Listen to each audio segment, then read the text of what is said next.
11 mai, le 12 mai, un principe d'équité, s'est expliqué le ministre.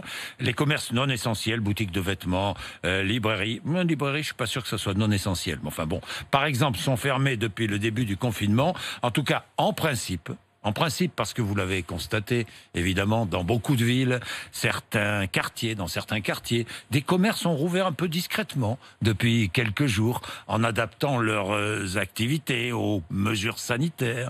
Nous sommes allés dans le 11e arrondissement de Paris, où la vie semble reprendre tranquillement. Nicolas Traîneau et Martin Bourdin.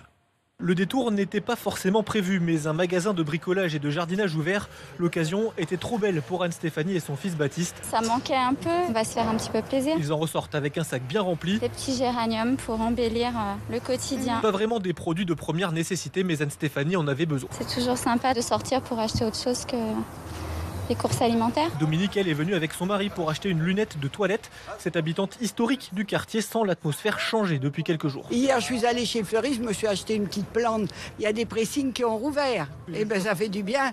Ah, on a l'impression de respirer. On a l'impression qu'il y a une certaine vie qui se remet en place. La preuve, quelques dizaines de mètres plus loin, une librairie est ouverte chaque après-midi pendant 2 heures. Les clients sont accueillis dans l'entrée, un par un, paiement uniquement par carte bancaire. Les gens ont besoin de parler, ont besoin de revivre tout simplement. Béatrice de la Vessière, la gérante, limite aussi la casse financièrement grâce aux ventes quotidiennes. On fait à peu près, pas tout à fait 400 €. En 2 heures de temps, je trouve que non, nous on est contents. Elle ne sait pas encore si elle pourra ouvrir complètement le 11 mai, mais elle est prête à conserver ce fonctionnement si besoin. Allez-y, ça vous